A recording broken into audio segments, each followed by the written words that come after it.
புவி கண்காணிப்பிற்கான EOS-08 என்ற செயற்கைக்கோளுடன் SSLV-D3 rocket இன்று விண்ணில் பாய்கிறது.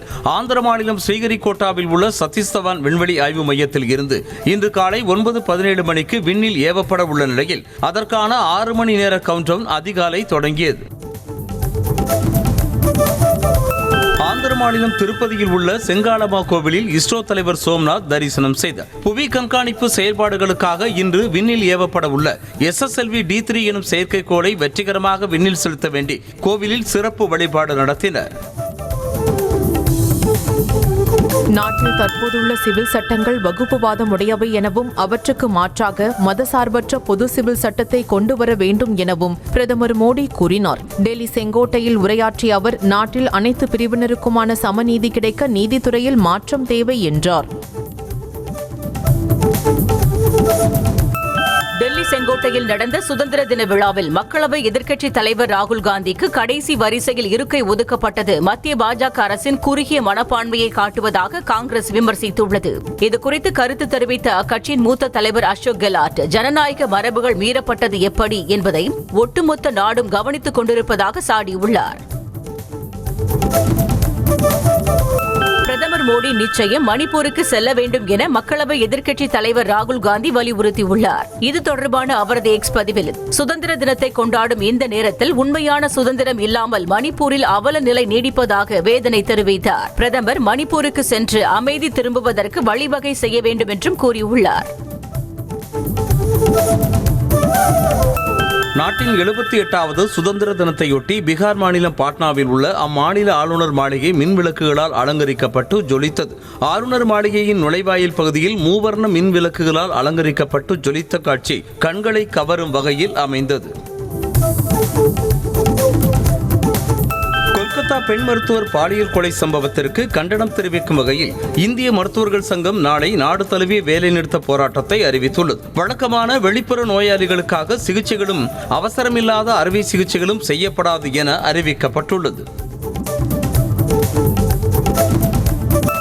பயிற்சி பெண் மருத்துவர் பாலியல் வன்கொடுமை செய்து கொலை செய்யப்பட்ட வழக்கு தொடர்பாக விசாரணைக்கு ஆஜராகுமாறு மருத்துவர்கள் 5 பேருக்கு சிபிஐ சம்மன் அனுப்பியிருக்கிறது. கொலையான பெண் மருத்துவரின் வீட்டிற்கு சிபிஐ கூடுதல் இயக்குநர் தலைமையிலான 4 பேர் கொண்ட விசாரணை குழு சென்றது. அங்கு அவரது பெற்றோரிடமும் சிபிஐ குழு விசாரணை மேற்கொண்டது. பெண் மருத்துவர் பாலியல் வன்கொடுமைக்கு ஆளாக்கப்பட்டு கொலை செய்யப்பட்ட விவகாரத்தில் நீதி கேட்டு பிரபலங்கள் குரல் எழுப்பி வருகின்றனர். ஆலியா பட், ஆயுஷ்மான் குரானா, ஹிருத்திக் ரோஷன், சமந்தா, கிருத்தி சனோன், சாரா அலிகான் உள்ளிட்ட திரைப்பிரபலங்கள் பலர் தங்களது சமூக வலைதள பக்கங்கள் மூலம் மருத்துவரின் கொலைக்கு நீதி கேட்டு வருகின்றனர். மேற்கு வங்கத்தில் அமைதியின்மையை உருவாக்க இடதுசாரிகளும் ராமரும் கைகோர்த்திருப்பதாக முதலமைச்சர் மமதா பானர்ஜி குற்றம் சாட்டியிருக்கிறார். கொல்கத்தா RG கர் மருத்துவமனையில் நிகழ்ந்த வன்முறை குறித்து கவலை தெரிவித்திருக்கும் அவர் வன்முறையில் ஈடுபட்டவர்கள் மாணவர்கள் அல்ல பாஜகவினர் என்றும் குற்றம் சாட்டினார். கொல்கத்தா RG கர் மருத்துவமனையில் போராட்டம் நடத்தி வரும் மாணவர்களிடையே உரையாற்றிய மருத்துவமனையின் புதிய முதல்வர் சுக்ரிதா பால் தனது பொறுமையை இழந்து காணப்பட்டார். தன்னை நம்புமாறும் தனக்கு நடந்தவற்றை புரிந்து கொண்டு அதனை சரி செய்ய 1 மணி நேரம் தேவைப்படுவதாகவும் கூறினார். மேலும் தன்னை நம்ப முடியாவிட்டால் தன்னிடமிருந்து எதையும் எதிர்பார்க்க வேண்டாம் என ஆவேசமாக கூறினார். உத்தரப்பிரதேச மாநிலத்தில் காணாமல் போன பெண் செவிலியர் 8 நாட்களுக்கு பிறகு புதருக்குள் இருந்து சடலமாக மீட்கப்பட்டார். மருத்துவமனையில் இருந்து வீடு திரும்பிய செவிலியரை நோட்டமிட்டு பின்தொடர்ந்த போதை ஆசாமி அவரை தாக்கி அருகில் இருந்த காலிமனைக்கு இழுத்து சென்று பாலியல் வன்கொடுமை செய்து கொன்றதாக போலீசார் தெரிவித்துள்ளனர். தலைநகர் டெல்லியில் இரவு பெய்த கனமழையால் பொதுமக்களின் இயல்பு வாழ்க்கை பாதிக்கப்பட்டது. கடந்த சில நாட்களாக டெல்லியில் மழை தொடர்ந்து பெய்து வருகிறது. நேற்று காலையில் மழை சற்று ஓய்ந்த நிலையில் இரவு நேரத்தில் மீண்டும் மழை பெய்ததால் பொதுமக்கள் சிரமமடைந்தனர். தெலங்கானா மாநிலம் ஐதராபாத்தில் வெளுத்து வாங்கிய கனமழையால் கடுமையான போக்குவரத்து நெரிசல் ஏற்பட்டது. இதனால் பொதுமக்கள் கடும் இன்னலுக்கு உள்ளாகினர். இந்த போக்குவரத்து நெரிசலில் ஆம்புலன்ஸ் ஒன்றும் சிக்கிக் கொண்டதால் பரபரப்பு நிலவியது. தெலங்கானா மாநிலம் செகந்திராபாத்தில் வெளுத்து வாங்கிய கனமழையால் முக்கிய சாலைகளில் மழை வெள்ளம் பெருக்கெடுத்தது. இதனால் அன்றாட பணிகளுக்கு சென்று வீடு திரும்பிக் கொண்டிருந்த பொதுமக்கள் உள்ளிட்ட வாகன ஓட்டிகள் கடும் அவதிக்கு உள்ளாகினர். குப்பைகளும் மழை நீரில் அடித்து வரப்பட்டு சாலைகளில் தேங்கின.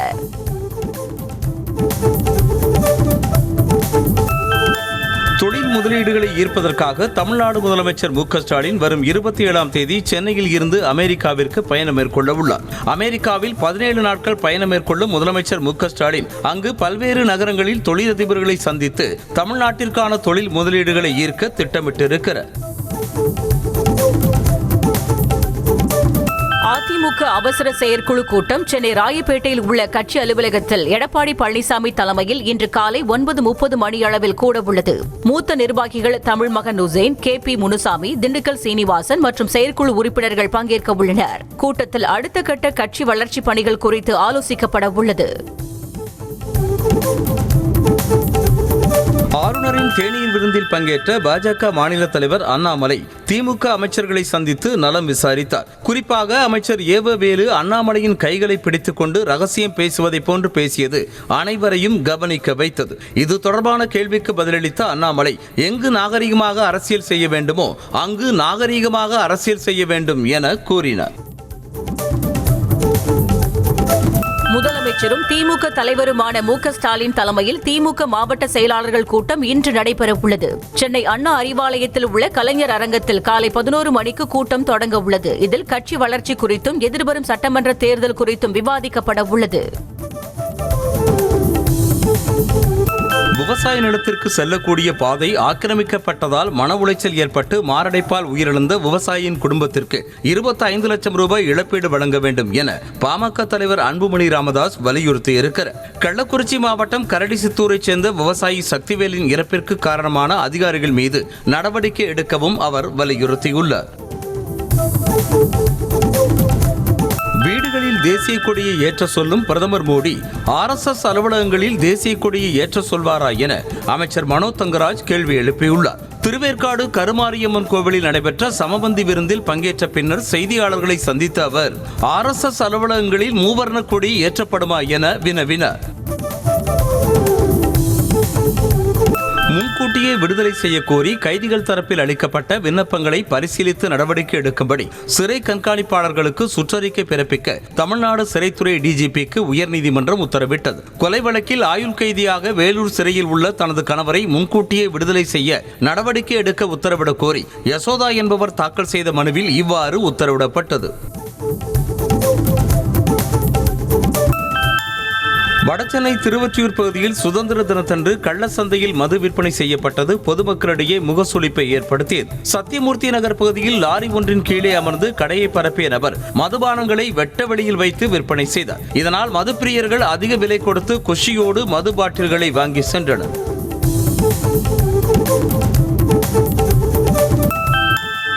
இலங்கை கடற்படையால் கைது செய்யப்பட்டு விடுவிக்கப்பட்ட தமிழ்நாடு மீனவர்கள் 17 பேர் கொழும்புவில் இருந்து விமானம் மூலமாக சென்னை வந்தடைந்தனர். கடந்த ஜூன் 23ஆம் தேதி கோடியக்கரை அருகே எல்லை தாண்டி மீன்பிடித்ததாக கூறி ராமேஸ்வரம் மீனவர்கள் 17 பேரை இலங்கை கடற்படையினர் கைது செய்தனர். மாவட்டம் புதுப்பாளையம் பகுதியில் கொட்டி தீர்த்த கனமழையின் காரணமாக வீடுகளுக்குள் மழைநீர் புகுந்ததால் மக்கள் அவதிக்குள்ளாகினர். குடியிருப்பு பகுதிகளை சுற்றிலும் மழைநீர் தேங்கியிருப்பதால் மக்கள் வீடுகளுக்குள் முடங்கினர். தேனி மாவட்டம் பெரியகுளம் அருகே திடீரென ஏற்பட்ட வெள்ளப்பெருக்கில் குழந்தைகளோடு சிக்கிக்கொண்ட 9 பேரை போலீசார் பத்திரமாக மீட்டனர். கும்பக்கரை அருவிக்கு கீழ் உள்ள ஆற்றுப்பகுதியில் குளித்துக் கொண்டிருந்த 9 பேர் ஆற்றில் தண்ணீர் திடீரென அதிகரித்து வருவதை பார்த்து உடனடியாக வெளியேறி மறுகரையில் தஞ்சமடைந்தனர். பாரிஸ் ஒலிம்பிக்கில் பங்கேற்ற இந்திய வீரர் வீராங்கனைகளை பிரதமர் மோடி நேரில் சந்தித்து கலந்துரையாடினார். அப்போது ஒலிம்பிக்கில் பதக்கம் வென்ற வீரர் வீராங்கனைகள் தங்களது பதக்கத்தை பிரதமரிடம் காண்பித்து வாழ்த்து பெற்றனர். பின்னர் அனைவரும் பிரதமர் மோடியுடன் தனித்தனியாக புகைப்படம் எடுத்துக் கொண்டனர். பிரதமர் மோடியை சந்தித்த இந்திய ஆண்கள் ஹாக்கி அணியினர் தாங்கள் அனைவரும் கையெழுத்திட்ட ஹாக்கி பேட்டை பரிசாக வழங்கினர். அதேபோல் துப்பாக்கிச் சுடுதலில் தனிநபர் மற்றும் கலப்பு இரட்டையர் பிரிவு என 2 வெண்கலம் வென்ற பதக்கமங்கை மனு பாக்கர் பிரதமர் மோடிக்கு ஏர் பிஸ்டலை பரிசாக அளித்தார். பஞ்சாப் மாநிலம் அட்டாரி வாகா எல்லையில் தேசிய கொடி இறக்க நிகழ்வு கோலாகலமாக நடைபெற்றது. பாரம்பரிய முறைப்படி கொடி இறக்கப்பட்டு எல்லை மூடியதை அங்கு கூடியிருந்த மக்கள் ஆர்வத்துடன் கண்டு ரசித்தனர். கர்நாடக மாநிலம் சன்னப்பட்னா தொகுதி இடைத்தேர்தலில் தாமே போட்டியிடப் போவதாக துணை முதலமைச்சர் டி.கே. சிவக்குமார் தெரிவித்திருக்கிறார். இவர் ஏற்கனவே கனகபுரா தொகுதி எம்எல்ஏவாக உள்ள நிலையில் இடைத்தேர்தலில் போட்டியிட்டு வென்ற பின்னர் அதனை ராஜினாமா செய்ய வேண்டிய சூழல் உருவாகும். அப்போது கனகபுரா தொகுதி வேட்பாளராக சிவக்குமாரின் அண்ணன் சுரேஷ் அறிவிக்கப்பட வாய்ப்புள்ளது. மகாராஷ்டிரா மாநிலம் ஷீரடியில் உள்ள சாய்பாபா கோவிலில் கௌதம் அதானி சாமி தரிசனம் மேற்கொண்டார். அதானி குழும நிறுவனரும் தலைவருமான கௌதம் அதானி தனது மனைவியோடு சேர்ந்து சாய்பாபாவிற்கு மலர்களையும் வண்ண சால்வைகளையும் வழங்கினார். தொடர்ந்து துவாரகாமாயி மற்றும் குருஸ்தானுக்கும் சென்று அதானி பிரார்த்தனை செய்தார். மாதவிடாய் நாட்களில் பெண்களுக்கு ஊதியத்துடன் விடுப்பு வழங்கப்படும் என ஒடிசா மாநில அரசு அறிவித்துள்ளது. அரசு மட்டுமின்றி தனியார் நிறுவனங்களில் பணியாற்றும் பெண்களும் மாதவிடாய் நாட்களில் முதல் அல்லது இரண்டாவது நாளில் இந்த விடுப்பை எடுத்துக் கொள்ளலாம் என அறிவிக்கப்பட்டுள்ளது. அசாமில் வெவ்வேறு இடங்களில் 19 வெடிகுண்டுகள் வைத்துள்ளதாக தடை செய்யப்பட்ட united liberation front of Assam குழு மிரட்டல் விடுத்தது அதிர்ச்சியை ஏற்படுத்தியுள்ளது. குண்டு வைத்திருப்பதாக கூறும் 19 இடங்களின் புகைப்படத்தை பகிர்ந்து சுதந்திர கொண்டாட்டங்களை தவிர்க்குமாறு வலியுறுத்தியுள்ளது. உத்தரப்பிரதேச மாநிலம் பாரபங்கி மாவட்டத்தில் உள்ள கலிகா ஹவேலி உணவகத்தின் வெளியே பாஜக கொடி பொருந்திய காருக்குள் ஒரே நேரத்தில் 2 பெண்களுடன் ஒரு ஆண் உல்லாசமாக இருந்த வீடியோ வெளியாகி அதிர்ச்சியை ஏற்படுத்தியுள்ளது. இந்த வீடியோவை தனது எக்ஸ் பக்கத்தில் பகிர்ந்து உத்தரப்பிரதேச காங்கிரஸ் கட்சி விமர்சித்துள்ளது. ஜம்மு ஸ்ரீ மாதா வைஷ்ணோ தேவி ஆலயத்திற்கு செல்லும் வழியில் ஏற்பட்ட நிலச்சரிவை தொடர்ந்து பக்தர்களுக்கு அங்கு செல்வதில் சிரமம் ஏற்பட்டது. இந்த ஆலயம் அமைந்துள்ள தியோரி பகுதியில் பெய்த கனமழையால் நிலச்சரிவு ஏற்பட்டாலும் பக்தர்கள் யாருக்கும் எந்தவிதமான காயமும் ஏற்படவில்லை. கர்நாடகாவில் துங்கபத்ரா அணையில் புதிதாக மதகு ஷட்டர் பொருத்தும் பணிகளை அம்மாநில அமைச்சர் ஜமீர் அகமது கான் பூஜைகள் செய்து தொடங்கி வைத்தார். சில நாட்களுக்கு முன்பாக துங்கபத்ரா அணையின் 19வது மதகின் ஷட்டர் உடைந்து நீரில் அடித்து செல்லப்பட்டது. இதனால் 21 டிஎம்சி தண்ணீர் வீணாக வெளியேறியது. கர்நாடக மாநிலம் பெங்களூருவில் ஹனி டிராப் மூலமாக மிஸ்கால் கொடுத்து இளைஞர்களை அழைத்து மிரட்டி பணம் பறித்ததாக பெண் உட்பட 3 பேரை போலீசார் கைது செய்தனர். நஜ்ம கௌசர் என்ற அந்த பெண் வீட்டில் யாரும் இல்லை என கூறி இளைஞர்களை படுக்கறைக்கு அழைத்து சென்று அங்கு 2 பேரை வரவழைத்து மிரட்டி பணம் பறித்ததாக பாதிக்கப்பட்ட இளைஞர் புகார் அளித்தார்.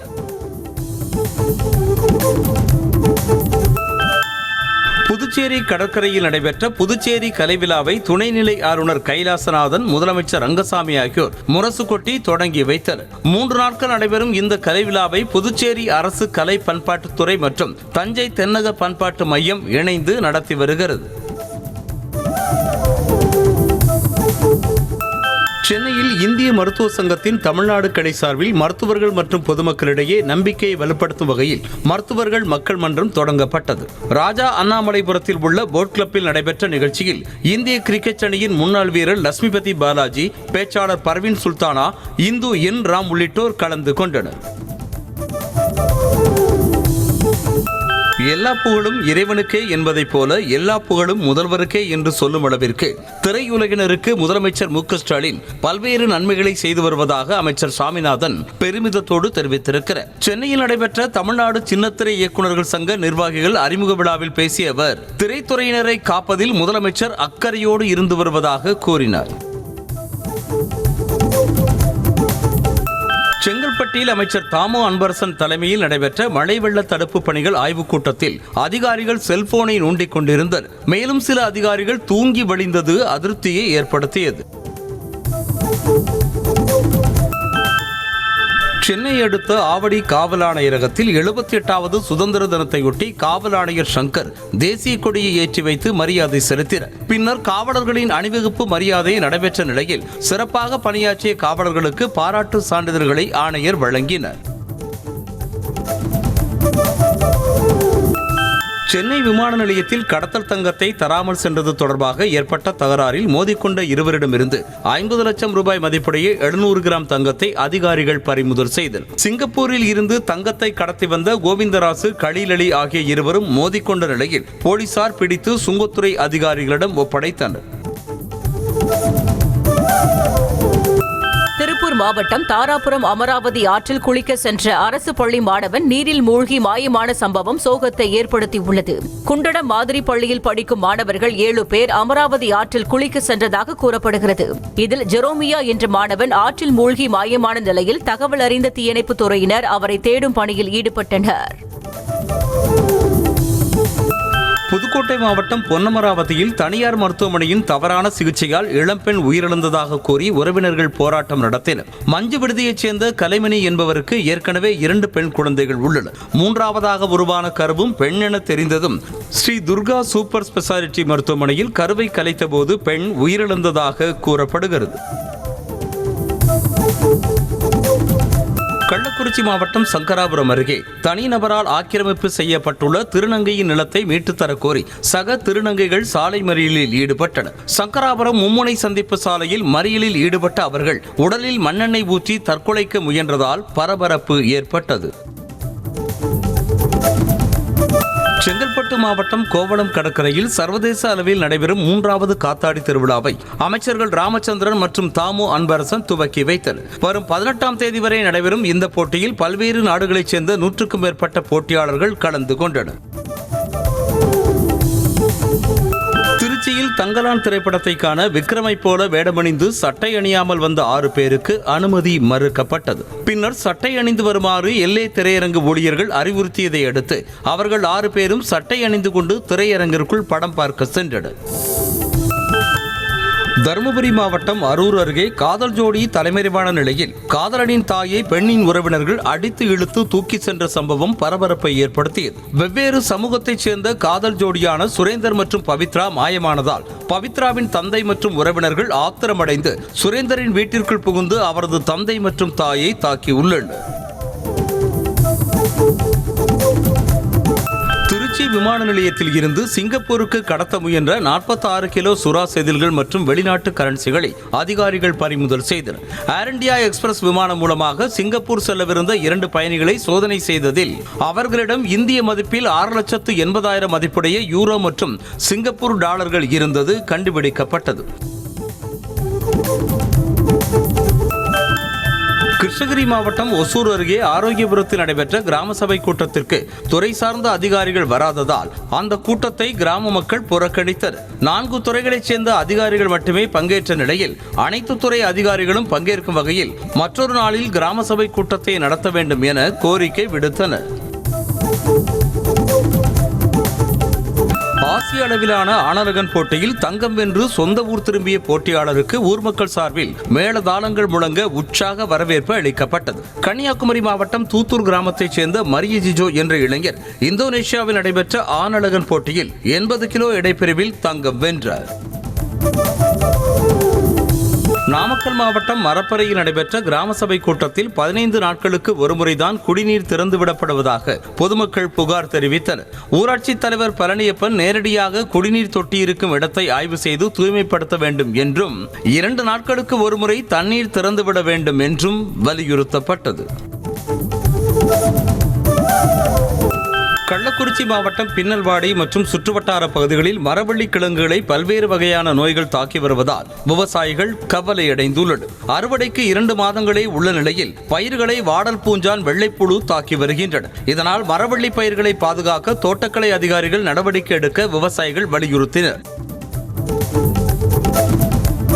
கடலூர் மாவட்டம் ஓடாக்கநல்லூர் கிராமத்தில் உள்ள காசி விஸ்வநாதர் கோவிலில் உள்ள சாமி சிலைகளை மர்ம நபர்கள் சேதப்படுத்திவிட்டு சென்ற சம்பவம் அதிர்ச்சியை ஏற்படுத்தியுள்ளது. பூசாரி வழக்கம் போல கோவில் நடையை திறப்பதற்காக சென்றபோது சூலம் வளைந்தும் குதிரை வீரபத்ரன் சிலையின் கையில் இருந்த கத்தி சேதமாகி இருந்ததையும் பார்த்து அதிர்ச்சி அடைந்தார். வேலூர் மாவட்டம் சைதாப்பேட்டையில் இருசக்கர வாகனத்தை திருடி சென்றவரை மடக்கி பிடித்து இளைஞர்கள் தர்ம அடி கொடுத்தனர். சைதாப்பேட்டை பகுதியில் உள்ள மசூதி தெருவில் வீட்டுக்கு வெளியே நிறுத்தி வைக்கப்பட்டிருந்த இருசக்கர வாகனத்தை திருடி சென்ற நபரை மடக்கி பிடித்து அப்பகுதி இளைஞர்கள் தர்ம அடி கொடுத்து அனுப்பினர். ராணிப்பேட்டை மாவட்டம் கலவை அருகே வீட்டின் அருகே விளையாடிக் கொண்டிருந்த 2 வயது சிறுமி சுவர் சரிந்து விழுந்து உயிரிழந்த சம்பவம் சோகத்தை ஏற்படுத்தியுள்ளது. கனியந்தாங்கல் கிராமத்தைச் சேர்ந்த மோகன்ராஜ் என்பவரின் 2 வயது மகள் வீட்டின் பின்புறம் விளையாடிக் கொண்டிருந்த போது சுவர் இடிந்து விழுந்தது. கிருஷ்ணகிரி மாவட்டம் ஒசூர் அருகே சட்டவிரோதமாக மதுவிற்ற கும்பலை தட்டி கேட்டது தொடர்பான வழக்கில் காவல் நிலையத்தில் கையெழுத்திட்டு திரும்பிய விவசாயி வெட்டி படுகொலை செய்யப்பட்ட சம்பவம் பரபரப்பை ஏற்படுத்தியுள்ளது. சின்னபேளகுண்டப்பள்ளி கிராமத்தைச் சேர்ந்த முனிராஜ் என்பவர் இருசக்கர வாகனத்தில் திரும்பிய போது மற்றொரு இருசக்கர வாகனத்தில் வந்த 3 பேர் தகராறில் ஈடுபட்டு அரிவாளால் வெட்டி கொன்றதாக கூறப்படுகிறது. நாட்டின் 78வது சுதந்திர தினத்தையொட்டி குடியரசுத் தலைவர் திரௌபதி முர்மு மற்றும் பிரதமர் மோடிக்கு ரஷ்ய அதிபர் புட்டின் வாழ்த்து தெரிவித்தார். பல்வேறு துறைகளில் வெற்றி கண்டுள்ள இந்தியா சர்வதேச அரங்கில் மேலும் உயர் அதிகாரத்தை பெற வாழ்த்துவதாக அவர் வெளியிட்ட அறிக்கையில் தெரிவித்துள்ளார். எலான் மஸ்கின் எக்ஸ் AI சாட்போட் நிறுவனத்தின் குரோக் 2 என்ற செயலி மூலம் உருவாக்கப்பட்ட போஸ்டர்கள் சர்ச்சையை ஏற்படுத்தியுள்ளன. அமெரிக்க முன்னாள் அதிபர் டிரம்பும் எலான் மஸ்கும் லிப் லாக் செய்து கொள்வது போன்றும், பைடன் டயாப்பர் அணிந்திருப்பது, கமலா ஹாரிஸும் டிரம்பும் கணவன் மனைவி போல் போஸ் கொடுப்பது போன்றும் உருவாக்கப்பட்ட படங்கள் பேசு பொருளாகியுள்ளன. பெல்ஜியம் தலைநகர் பிரசல்ஸின் வரலாற்று சதுக்கம் பகுதியில் பிரம்மாண்டமான மலர் கம்பளம் தயார் செய்யப்பட்டிருந்தது. 70 மீட்டர் நீளமும் 24 மீட்டர் அகலமும் கொண்ட இந்த மலர் கம்பளம் 100 தன்னார்வலர்களை கொண்டு 6 மணி நேரத்தில் செய்து முடிக்கப்பட்டது. முதன்முறையாக 80% அதிகமான புதிய டக்லியா பூக்களால் அலங்கரிக்கப்பட்டிருந்தது. வடகொரிய விடுதலை நாளை முன்னிட்டு அந்நாட்டு தலைவர்களின் சிலைகள் முன்பு மலர் கொத்துகளை வைத்து பொதுமக்கள் மரியாதை செலுத்தினர். ஜப்பானிய காலனி ஆதிக்கத்திலிருந்து விடுபட்டதை நினைவு கூறும் விதமாக ஆகஸ்ட் 15ஆம் தேதியை வடகொரியா விடுதலை நாளாக கொண்டாடி வருகிறது. இலங்கை வவுனியா உக்குலாங்குளம் ஸ்ரீ சித்தி விநாயகர் கோவிலின் வருடாந்திர மகோற்சவ திருவிழாவின் போது மாம்பழம் ஒன்று இந்திய மதிப்பில் 79,770 ரூபாய்க்கு ஏலத்திற்கு விற்பனை செய்யப்பட்டது. கோவிலின் வளர்ச்சி நிதிக்காக விநாயகருக்கு படைக்கப்பட்ட மாம்பழம் ஏலத்தில் விடப்பட்ட நிலையில் பலத்த போட்டிக்கு மத்தியில் சிந்துஜா என்பவர் ஏலத்தில் எடுத்திருக்கிறார். பாரிஸ் ஒலிம்பிக்கில் வெண்கலம் வென்ற இந்திய மல்யுத்த வீரர் அமன் ஷராவத்திற்கு வடக்கு ரயில்வேயில் சிறப்பு பணி அதிகாரியாக பதவி உயர்வு வழங்கப்பட்டுள்ளது. 21 வயதான அமன் ஷராவத் இந்தியாவிற்காக இளம் வயதில் ஒலிம்பிக்கில் பதக்கம் வென்ற முதல் நபர் என்ற பெருமையை பெற்றிருக்கிறார். பாரிஸில் வரும் 28ஆம் தேதி நடைபெறும் பாரா ஒலிம்பிக் போட்டியில் பங்கேற்கும் இந்திய அணி அறிவிக்கப்பட்டுள்ளது. தமிழ்நாட்டில் இருந்து 6 பேர் பாரா ஒலிம்பிக்கில் பங்கேற்கிறார்கள். உயரம் தாண்டுதலில் மாரியப்பன், பேட்மிண்டனில் துளசிமதி முருகேசன், மனிஷா ராமதாஸ், நித்யா ஸ்ரீசிவன், சிவராஜன் சோலைமலை, பளு தூக்குதலில் கஸ்தூரி ராஜாமணி உள்ளிட்டோர் பங்கேற்கின்றனர். துலீப் கோப்பையில் இந்தியாவின் முதன்மை டெஸ்ட் வீரரான ரிஷப் பந்த் கேப்டனாக நியமிக்கப்படாதது ஆச்சரியமாக இருப்பதாக கிரிக்கெட் வர்ணனையாளர் ஆகாஷ் சோப்ரா தெரிவித்திருக்கிறார். அதற்கு புதிய பயிற்சியாளர் கௌதம் கம்பீர் முக்கிய காரணமாக இருப்பதாக அவர் அதிருப்தியை வெளிப்படுத்தியிருக்கிறார். 2025 IPL-இல் மெகா ஏலம் நிறுத்தப்படுமா என்ற கேள்விகளுக்கு BCCI செயலாளர் ஜெய்ஷா பதிலளித்திருக்கிறார். நன்கு செட்டில் ஆகிய அணிகள் மெகா ஏலத்தை விரும்பவில்லை என்றும், செட்டில் ஆகாத அணிகள் மெகா ஏலத்தை விரும்புவதால் இது குறித்தான இறுதி முடிவை விரைவில் தெரிவிப்போம் எனவும் அவர் கூறியிருக்கிறார். சர்வதேச கிரிக்கெட்டில் அசத்த வேண்டும் என்றால் எக்காரணத்தை கொண்டும் வேகத்தை குறைத்து விடாதீர்கள் என உம்ரான் மாலிக்கிற்கு முன்னாள் வீரர் இர்ஃபான் பத்தான் அறிவுரை வழங்கியிருக்கிறார். வேகத்தை குறைத்ததால் முனாப் பட்டேல் போன்ற நிறைய தரமான பவுலர்கள் ஃபார்ம் அவுட் ஆனதாக அவர் தெரிவித்திருக்கிறார். தற்சமயத்தில் பும்ரா தனக்கு மிகவும் பிடித்த வேகப்பந்து வீச்சாளர் என பாகிஸ்தான் ஜாம்பவான் வாசிம் அக்ரம் தெரிவித்திருக்கிறார். தம்மால் கூட வலதுகை பேட்ஸ்மேன்களுக்கு எதிராக புதிய பந்தை சரியாக கட்டுப்படுத்த முடிந்ததில்லை என்றும், ஆனால் பும்ரா அதை மிகவும் சிறப்பாக கையாள்வதாகவும் புகழாரம் சூட்டியிருக்கிறார். பெங்களூருவில் உள்ள தேசிய கிரிக்கெட் அகாடமியின் தலைவராக உள்ள VVS லட்சுமண் தனது பதவிக்காலத்தை குறைந்தபட்சம் 1 வருடத்திற்கு நீட்டிக்க உள்ளதாக தகவல் வெளியாகியுள்ளது. டிசம்பர் 2021 லட்சுமண் NCA-வின் தலைவராக 3 ஆண்டு காலத்திற்கு பொறுப்பேற்றார். இந்த நிலையில் அடுத்த மாதம் செப்டம்பரில் அவரது ஒப்பந்தம் முடிவடைகிறது. முன்னணி வீரர்களான ரோஹித் சர்மா, விராட் கோலி ஆகியோரை உள்நாட்டு கிரிக்கெட் போட்டியில் விளையாடச் சொல்லி அவர்களது பணிச்சுமையை அதிகரிப்பது அர்த்தமற்றது என BCCI செயலாளர் ஜெய்ஷா தெரிவித்துள்ளார். தாம் தமது வீரர்களை மரியாதையுடன் நடத்த வேண்டும் என்றும், வேலையாட்கள் போல் நடத்தக்கூடாது என்றும் அவர் தெரிவித்துள்ளார். தென்னாப்பிரிக்காவிற்கு எதிராக இரண்டாவது டெஸ்ட் போட்டியில் வெஸ்ட் இண்டீஸ் அணியின் இளம் நட்சத்திர வேகப்பந்து வீச்சாளர் சமர் ஜோசப் 5 விக்கெட்டுகளை வீழ்த்தி அசத்தினர். சமர் ஜோசப்பின் பவுலிங்கை எதிர்கொள்ள முடியாமல் தென்னாப்பிரிக்க வீரர்கள் அடுத்தடுத்து ஆட்டமிழந்தனர்.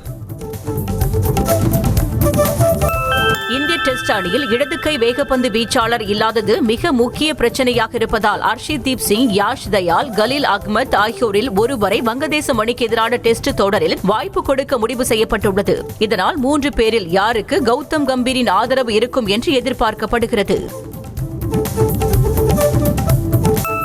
மும்பையில் தொடங்கியுள்ள ப்ரோ கபடி 11வது சீசனுக்கான ஏலத்தின் முதல் நாளில் சச்சின் என்ற வீரரை தமிழ் தலைவாஸ் அணி 2,15,00,000 ரூபாய் கொடுத்து வாங்கியுள்ளது. இதன் மூலம் ப்ரோ கபடி வரலாற்றில் அதிக விலைக்கு ஏலத்திற்கு சென்ற 2வது வீரர் என்ற பெயரை அவர் பெற்றிருக்கிறார். MT வாசுதேவனின் திரைக்கதையில் 9 குறும்படங்களின் தொகுப்பை கொண்ட மனோரதங்கள் தொடர் ZEE5 OTT-யில் வெளியாகியுள்ளது.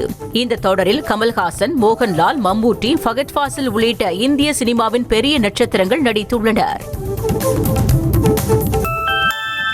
நடிகர் அஜித்குமார் மற்றும் SJ சூர்யா இருவரும் படப்பிடிப்பில் சந்தித்துள்ளனர். இருவரும் சந்தித்த படத்தை பகிர்ந்த SJ சூர்யா, பல ஆண்டுகளுக்கு பின் என் வழிகாட்டி அஜித்குமாருடன் ஒரு மகிழ்ச்சியான தருணம் என பதிவிட்டுள்ளார். சீனு ராமசாமி இயக்கும் கோழிப்பண்ணை செல்லதுரை படத்தின் ரிலீஸ் தேதி அறிவிக்கப்பட்டுள்ளது. யோகி பாபு மற்றும் புதுமுகங்கள் பலர் நடித்திருக்கும் இப்படமானது வரும் செப்டம்பர் 20ஆம் தேதி திரைக்கு வர இருக்கிறது என படக்குழு அறிவித்துள்ளது.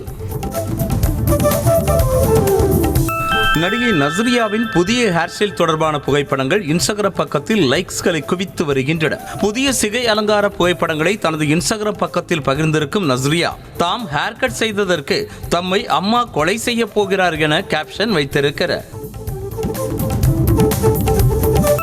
திருப்பதி ஏழுமலையான் கோவிலில் ஒவ்வொரு ஆண்டும் 3 நாட்கள் நடைபெறும் பவித்ரோற்சவம் தொடங்கியது. பவித்ரோற்சவத்தை முன்னிட்டு உற்சவர்களான ஸ்ரீதேவி, பூதேவி சமேத மலையப்ப சுவாமிக்கு பால், பன்னீர், இளநீர், தயிர், தேன் ஆகியவற்றை கொண்டு அபிஷேகம் செய்யப்பட்டது.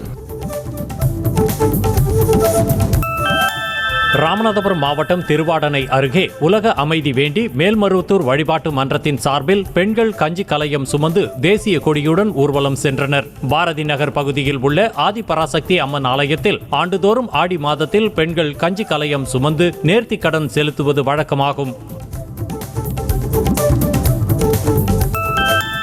காரைக்கால் மாவட்டத்தில் உள்ள புகழ்பெற்ற புனித தேற்றரவு அன்னை ஆலயத்தின் 283வது ஆண்டு திருவிழாவையொட்டி அலங்கார தேர்பவனி நடைபெற்றது. இதில் வண்ண மின்விளக்குகளாலும் மலர்களாலும் அலங்கரிக்கப்பட்ட சப்பரத்தில் தேற்றரவு மாதாவின் சொரூபம் வைக்கப்பட்டு முக்கிய வீதிகள் வழியாக வலம் வந்தது. கூகுள் பிக்சல் 9 மாடல் அறிமுகம் செய்யப்பட்டதன் எதிரொலியாக பிக்சல் 8 மாடலுக்கு அதிரடி விலை குறைப்பு அறிவிக்கப்பட்டுள்ளது. அதன்படி பிளிப்கார்ட் தளத்தில் 1,09,999 ரூபாய்க்கு விற்கப்பட்டு வந்த இந்த மாடலுக்கு 7,000 ரூபாய் தள்ளுபடி அறிவிக்கப்பட்டு 99,999 ரூபாயாக விலை குறைக்கப்பட்டுள்ளது.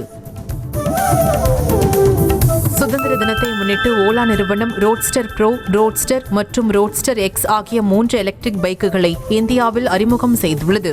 ரோட்ஸ்டர் மாடலின் ஆரம்ப விலை 1,19,999 ரூபாய் என்றும், ரோட்ஸ்டர் ப்ரோவின் விலை 1,99,999 ரூபாய் என்றும், ரோட்ஸ்டர் எக்ஸ் மாடலின் விலை 74,999 ரூபாய் என்றும் நிர்ணயம் செய்யப்பட்டுள்ளது.